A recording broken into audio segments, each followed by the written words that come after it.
the break of day.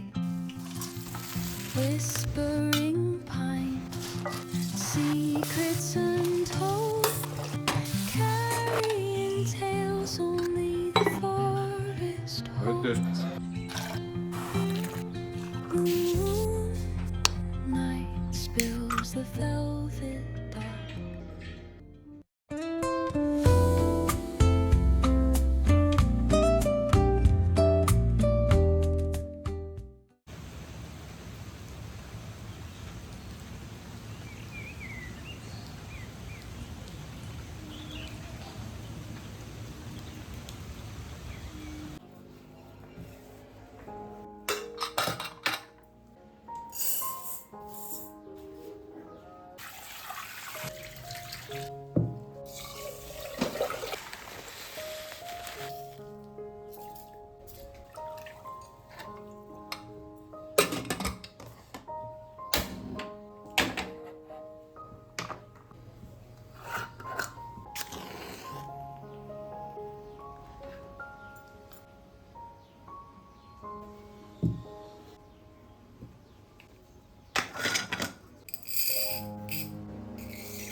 Hello beautiful family, good morning. Welcome back to our channel Sushma sweet home. ఇవాళైతే మరో వ్లాగ్తో మీ ముందుకైతే వచ్చేసాను. ఇవాళ వ్లాగ్ అంతా కూడా చాలా పీస్ఫుల్గా ప్లెజెంట్గా ఉండబోతుంది. ఇవాళ వ్లాగ్ చాలా ర్యాండమ్గా నేను మార్నింగ్ నుంచి ఈవినింగ్ దాకా ఏమేం చేశాను ఏంటి ఎవ్రీథింగ్ ర్యాండమ్ షూట్ అయితే చేశాను అనమాట. ముందుగా ఛానల్ ఎవరైనా కొత్తగా చూస్తున్నట్టయితే మాత్రం please consider subscribe and video నచ్చితే ఒక చిన్న లైక్ ఇచ్చి హై పాయింట్స్ ఇస్తారని అయితే మనస్ఫూర్తిగా కోరుకుంటున్నాను. ఇవాళ మార్నింగ్ డే అయితే 6:30కి అంతా స్టార్ట్ అయిపోయింది. ఇక మార్నింగ్ బయటికి అలా వచ్చి చూస్తే మంచిగా వర్షం పడుతుంది అనమాట. ఆ వర్షాన్ని, ఆ నేచర్‌ని, ఆ బర్డ్ సౌండ్స్‌ని చూడంగానే అసలు నా మనసంతా ఎటో వెళ్ళిపోయింది నిజంగా. టు బీ ఫ్రాంక్ చెప్పాలంటే ఐ లవ్ రైనీ సీజన్. నాకెంత ఇష్టమో వర్షాలు పడుతూ అసలు ఎంత బావుంటది కదా! బయట అలా మంచిగా వర్షం పడుతూ ఉంటది. మన ఇంట్లో మొత్తం అంతా కూడా కాజీగా వార్మ్ లైట్స్ పెట్టుకొని అసలు ఎంత ప్రశాంతంగా ఉంటుందో. దానికి తగ్గట్టుగా మంచి మెలోడీ మ్యూజిక్ పెట్టుకున్నామంటే అసలు ఇంకా దానికి మించిన స్వర్గమే ఉండదు. అంత ఇష్టం అనమాట నాకు ఈ రైనీ సీజన్ అనేది. ఎంతమందికి నాలాగా రైనీ సీజన్ అంటే ఇష్టమో నాకు కామెంట్ చేయండి. మాక్సిమం చాలా మందికే ఇష్టమే ఉంటది. బట్ కానీ హెవీ రెయిన్స్,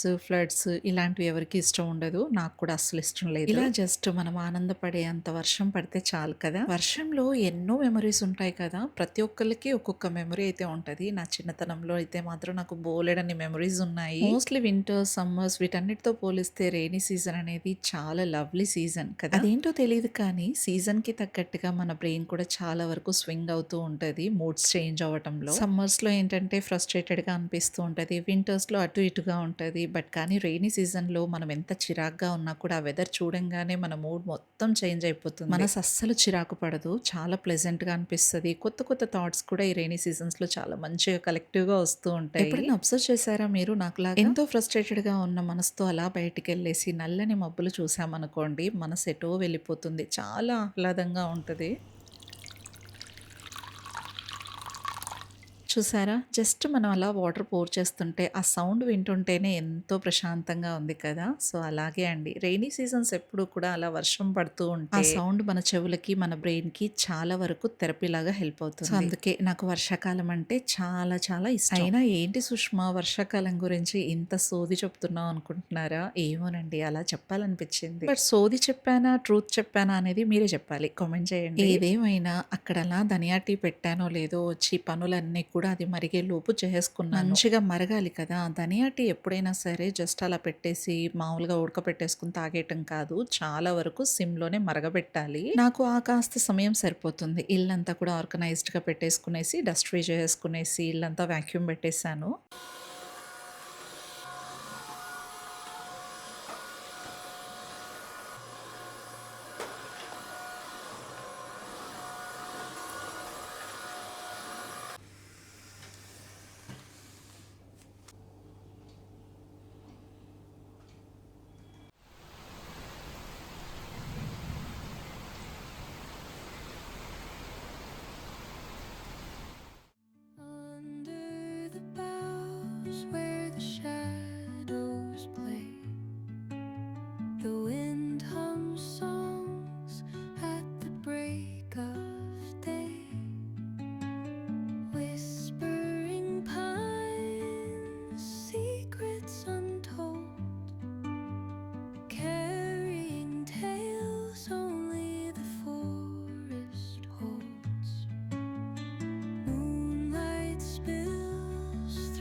టోటల్‌గా ఇల్లంతా కూడా ఇంకా ఇలా క్లీన్ చేసేసుకునేసి, మంచిగా ధనియా టీ ప్రిపేర్ చేసుకొని, నా టు డూ లిస్ట్ అయితే రాసుకుంటూ ఉన్నాననమాట. టు డూ లిస్ట్ గురించి చాలా సార్లు చెప్పాను. మనం ఇలా రాసుకోవటం వల్ల మనం చేయాల్సిన పనులన్నీ కూడా పంక్చువల్‌గా చేసుకోగలుగుతాము. టు డూ లిస్ట్ కానీ, జర్నల్స్ కానీ రాయటం వల్ల మన థాట్ ప్రాసెస్ అంతా కూడా చాలా వరకు చేంజ్ అయిపోతది. నేనైతే డే స్టార్ట్ అయినప్పుడు టు డూ లిస్ట్ అయితే రాసుకునేసి, ఆ రోజువారీ పనులన్నీ కూడా చేసుకుంటాను. డే ఎండ్ అయినప్పుడు నా జర్నల్ అనేది నేను ఆ రోజు ఏమేం చేశాను, ఏంటి అనేది రాసుకుంటూ ఉంటాను. అలా చేస్తున్నాను కాబట్టి ప్రతి ఒక్క పని కొంచెం అంత మేనేజబుల్‌గానే చేసుకోగలుగుతున్నాను. మీరు కూడా ట్రై చేయండి.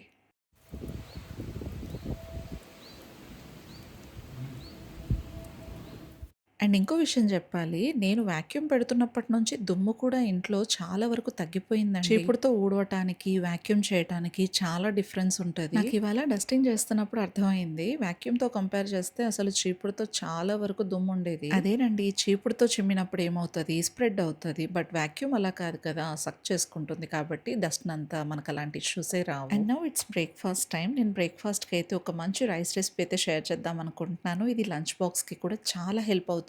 ఆల్రెడీ రైస్ కుక్ చేసుకునేసి చల్లారి పెట్టేసుకుంటున్నాను. ఇక్కడ కొంచెం అంత ఆయిల్ వేసేసుకునేసి పల్లీలు, ఆవాలు, జీలకర్ర, వెల్లుల్లి మెయిన్ అన్నమాట. వెల్లుల్లి కొంచెం అలా దంచుకొని వేసుకుంటున్నా. వెల్లుల్లి ఎక్కువగా వేసుకుంటే మంచి ఫ్లేవర్ యాడ్ అవుతుంది. ఆ తర్వాత ఎండుమిర్చి, కరివేపాకు ఇవన్నీ వేసేసుకునేసి బాగా ఫ్రై చేసుకున్న తర్వాత కట్ చేసి పెట్టుకున్న పచ్చిమిర్చి కూడా వేసుకోవాలి. కొంచెం అలా కలుపుకున్న తర్వాత ఆనియన్స్ కూడా వేసేసుకుంటున్నాను. ఇక్కడ నేను చూసారు కదా onions, just 3 medium size onions తీసుకున్నాను. అండ్ కొంచెం అంత సాల్ట్ కూడా వేసానన్నమాట ఫ్రై అవ్వటానికి. అండ్ ఇప్పుడు మనం రైస్ ఏదైతే పక్కన తీసి పెట్టుకున్నామో ఆ రైస్ ఇందులో యాడ్ చేసేసుకునేసి కొంచెం అంత సాల్ట్, కారం, ధనియా పౌడర్ ఇవన్నీ కూడా వేసేసుకునేసి బాగా కలుపుకోవాలి. ఇది ఫుల్ ఫ్లేమ్ లోనే మనం సాటే చేసుకోవాలన్నమాట. ఎందుకంటే రైస్ కి బాగా పట్టాలి కాబట్టి. ఇలా మొత్తం అంతా కూడా బాగా ఫుల్ ఫ్లేమ్ లోనే కలిపేసుకున్న తర్వాత చిటికెడంతా గరం మసాలా కూడా వేసుకుంటున్నాను. జస్ట్ ఒక హాఫ్ టీ స్పూన్ అంతే, ఎక్కువ అవసరం లేదు. ఇంక ఇలా కలిపేసుకున్న తర్వాత ఫైనల్ గా కొత్తిమీర చల్లేసుకోవటమే. ఎంత బాగుంటుందో తెలుసా! లంచ్ బాక్స్ కి చాలా ఈజీ రెసిపీ అండ్ చాలా టేస్టీగా ఉంటుంది.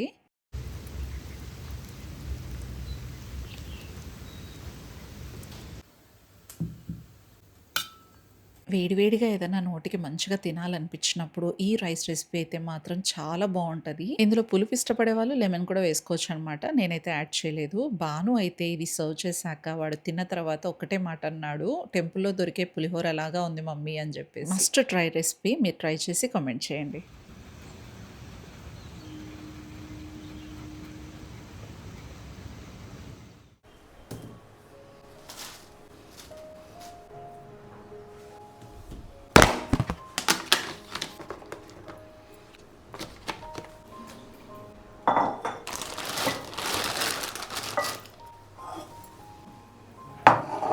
ఇక ఆఫ్టర్‌నూన్ లంచ్‌కైతే గోంగూర చికెన్ ప్రిపేర్ చేస్తున్నాను. అస్సలు నా ఛానల్‌లో లేదన్న విషయం ఇప్పుడే రియలైజ్ అయ్యాను. సో, అందుకోసం నేను ఎలా చేస్తాననేది మీతో షేర్ చేసుకుంటున్నా. ఫస్ట్ అయితే నేను ఒక 5-6 దాకా పచ్చిమిర్చి తీసేసుకున్నాను. ఒక 2 గుప్పెళ్ళంత గోంగూర తీసేసుకునేసి ఆయిల్‌లో బాగా ఇలా రోస్ట్ చేసుకుంటున్నా. ఆయిల్‌లో బాగా రోస్ట్ అయిన తర్వాతే అది చల్లారబెట్టుకోవడానికి పక్కన తీసి పెట్టుకోవాలి. అండ్ ఇక్కడొచ్చేసి చెక్క, లవంగ, బిర్యానీ ఆకు, కొంచెం అంత ఇలాచి అండ్ ఆల్సో జీలకర్ర అనమాట. వీటన్నిటిని పక్కన పెట్టేసుకోవాలి.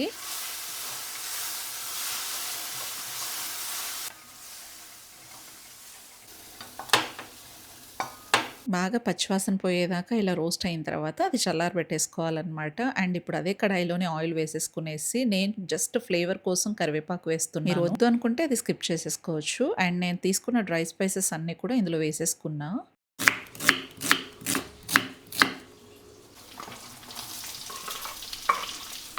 అవన్నీ కూడా బాగా ఫ్రై అయిన తర్వాత కట్ చేసి పెట్టుకున్న ఆనియన్స్ అయితే వేసుకుంటున్నాను. ఆనియన్స్ ఎంత రోస్ట్ అయితే అంత బాగుంటదనమాట ఈ చికెన్.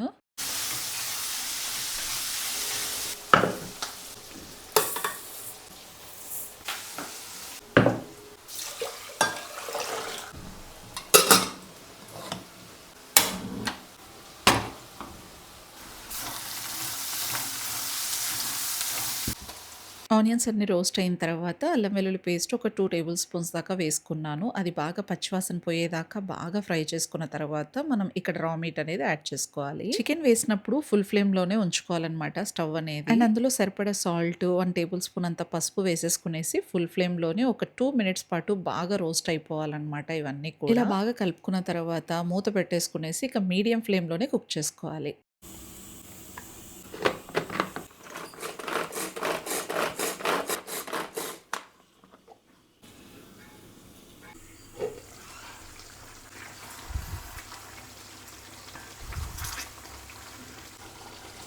ఇలా ఒక 50% బాయిల్ అయిన తర్వాత నేను ఇక్కడ 2 టీ స్పూన్స్ అంత కారం, 3 టీ స్పూన్స్ ధనియా పౌడర్, 1 టీ స్పూన్ అంత జీరా పౌడర్, 2 టీ స్పూన్స్ అంత చికెన్ మసాలా పౌడర్ వేసుకున్నాను. వీటన్నిటిని వేసుకున్నప్పుడు స్టవ్‌ని సిమ్‌లో పెట్టేసుకునేసి బాగా కలుపుకోవాలి. ఆ తర్వాత నేను ఏదైతే గ్రేట్ చేసుకున్నానో ఆ గోంగూర పేస్ట్ అంతా కూడా ఇందులో వేసేసుకోవాలి. ఇదంతా బాగా కలుపుకున్న తర్వాత కన్సిస్టెన్సీని బట్టి మనం వాటర్ అనేది యాడ్ చేసుకోవాలన్నమాట. ఇందులో ఎక్కువగా వాటర్ ఉండకూడదు. మీడియం టెక్స్చర్‌లో ఉంటేనే టేస్ట్ బావుంటది.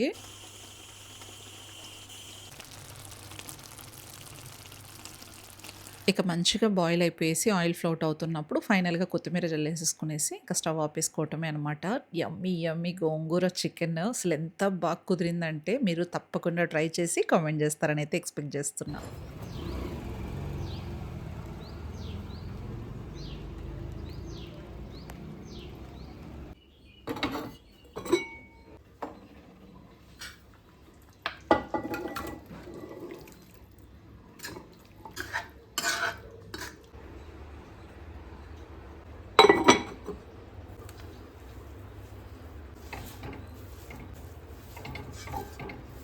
ఈ ఐరన్ కడాయిస్‌లో టేస్టియస్ట్ పార్ట్ ఏదన్నా ఉందంటే ఇదే అనమాట. మొత్తం అంతా డిష్ ఔట్ చేశాక లాస్ట్ మిగిలిన దాంట్లో కొంచెం అంత రైస్ కలుపుకొని తింటే అబ్బో! ఎంత బావుంటదో. ఇందులో వండిన కర్రీ కన్నా ఇలా లాస్ట్ మిగిలిపోయిన కర్రీలో వచ్చే టేస్ట్ మామూలు టేస్ట్ కాదు నిజంగా. దాని గురించి మా వారు ఏమంటారో మీకే వినిపిస్తాను. కొంచెం అంతా ఐరన్ కడాయిస్ మెయింటెనెన్స్ కష్టం కానీ ఎప్పటికప్పుడు ఇలా చేసేసుకుంటూ వచ్చామనుకోండి లాంగ్ లాస్టింగ్‌గా మంచిగా హెల్ప్ అవుతాయి. అడుగంటిన దాన్ని స్క్రబ్ పెట్టేసి తిక్కేయటం కన్నా ఇలా జస్ట్ కొంచెం అంత హీట్ ఇచ్చేసి వాటర్‌లో అలా కలుపుతూ ఉన్నాం అనుకోండి ఈజీగా వచ్చేస్తది. నీట్‌గా క్లీన్ చేసేసి సీజనింగ్ చేసేసిన తర్వాత కాసేపు అలా ఎండకు పెడతాననమాట బయట. ఆ తర్వాత లోపల పెట్టేస్తాను. కాసేపు అలా పెట్టామనుకోండి సింక్‌లో ఇంకా రస్ట్ అనేది ఫామ్ అయిపోతదనమాట. సో, అందుకోసం ఎప్పటికప్పుడు వాష్ చేసుకుంటున్నా.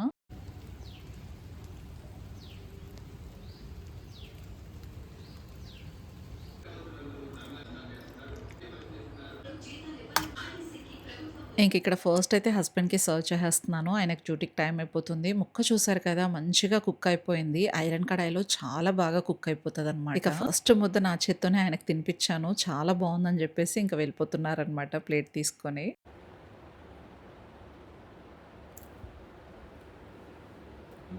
బాండ్లీ వచ్చింది కావాలా? అదే టేస్ట్ ఉంది. టేస్ట్ ఉంది గదా!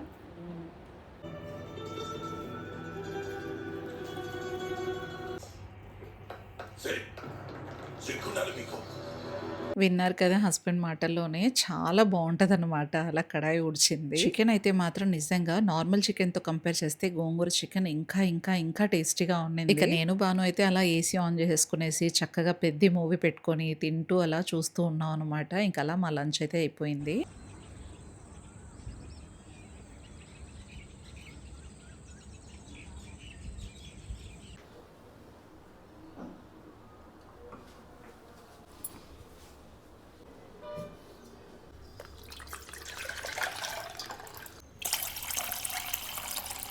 ఈవినింగ్ కాఫీ ప్రిపేర్ చేసుకుందాం అని చెప్పేసి వచ్చేసాను. అండ్ ఇంకొకటి ఇలా నేను పాలల్లో నీళ్లు కలుపుతున్నప్పుడు అన్ని వాటర్ ఎందుకు మిక్స్ చేస్తారు సుష్మా అని చెప్పేసి నన్ను అడుగున్నారు. నేనేంటంటే 2 గ్లాసెస్ ఆఫ్ మిల్క్‌కి 2 గ్లాసెస్ ఆఫ్ వాటర్ డెఫినిట్‌గా యాడ్ చేస్తాను. 1 గ్లాస్ ఆఫ్ వాటర్ ఇమిరే వరకు నేను బాయిల్ చేస్తాననమాట మిల్క్‌ని. పాలను ఎప్పుడూ కూడా చాలా సేపు మరగనివ్వాలంటండి. మా మమ్మీ అయితే అసలు అరిచేస్తారనమాట కాసేపు అలా మరిగిచ్చి తీసానంటే. అండ్ ఇంకో విషయం ఏంటంటే పాలల్లో నీళ్లు కలపకుండా డైరెక్ట్‌గా మరిగించేసి అలానే తాగామంటే మదం వచ్చేస్తదంట. ఇట్స్ హైలీ డేంజరస్ అని కూడా చెప్తుంటారు. ఇవాళ నా మూడ్ స్వింగ్‌కి ఈ కప్ అయితే సెలెక్ట్ చేసుకున్నాననమాట. నా మూడ్‌కి తగ్గట్టుగా కాఫీ కప్స్ అయితే యూజ్ చేస్తూ ఉంటాను అప్పుడప్పుడు.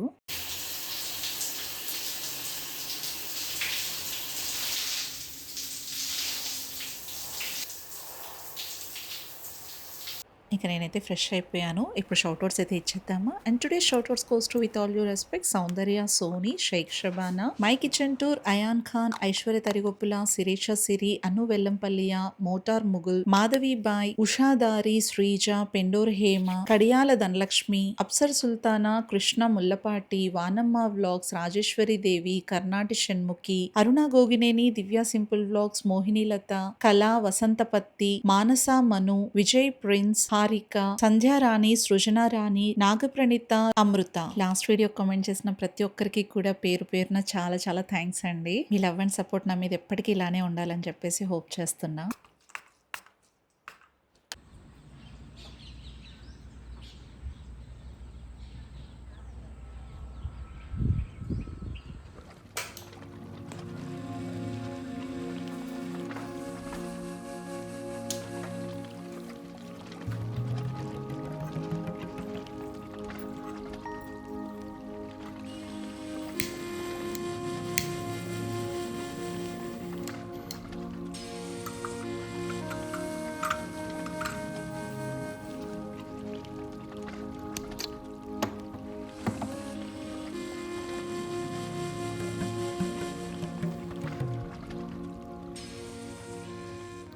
ఇదిగోండి వచ్చేసింది నా మోస్ట్ ఫేవరెట్ టైం, అదే సన్సెట్ టైం. మంచిగా కాజీగా ప్రశాంతంగా అనిపించే టైం ఏదైనా ఉంది అంటే అది సన్సెట్ టైమే కదా. హౌస్ మొత్తాన్ని మనకు నచ్చినట్టుగా కాజీ ఎన్విరాన్మెంట్ ని బిల్డ్ చేసుకొని మనసుని ఎంతో ప్రశాంతంగా ఉంచుకోవచ్చు. మెయిన్ మన ప్లెజెంట్నెస్ ని బిల్డ్ చేయాలంటే ఒక మంచి పాజిటివ్ ఎన్విరాన్మెంట్ అయితే డెఫినెట్ గా ఉండాలి. పాజిటివ్ ఎనర్జీని ఇంకొంచెం మనం డబుల్ చేసుకోవాలి అనుకుంటే pleasant music is the best అని చెప్తాను నేను. చూడండి ఇక్కడ మంచి బ్యూటిఫుల్ క్యాండిల్స్ వెలిగించుకున్నాను, వార్మ్ లైట్స్ అన్ని కూడా ఆన్ చేసుకున్నాను, మంచి ప్లెజెంట్ మ్యూజిక్ పెట్టుకున్నాను, ఇల్లు మొత్తం ఫ్రేగ్రెన్సెస్ తో ఫిల్ చేసుకున్నాను. ఇంతకన్నా స్వర్గం ఉంటుంది. ఈ కాస్త టైం నా కోసం నేను చాలా ప్రశాంతంగా స్పెండ్ చేస్తాను. నా ఈ హోమ్లీ వైబ్స్ కి మీరు కూడా ఒక పార్ట్ అవుతున్నందుకు చాలా చాలా గ్లాడ్ అండ్ హ్యాపీగా ఉంది. ఐ హోప్ మీకు ఈ వీడియో చాలా వరకు పాజిటివిటీని స్ప్రెడ్ చేసిందని అనుకుంటున్నాను. అలా గనక మీ మనసు కనిపించుంటే మాత్రం ఈ వీడియోకి ఒక్క లైక్ ఇచ్చి నన్ను బూస్టప్ చేస్తారని అయితే హోప్ చేస్తున్నా.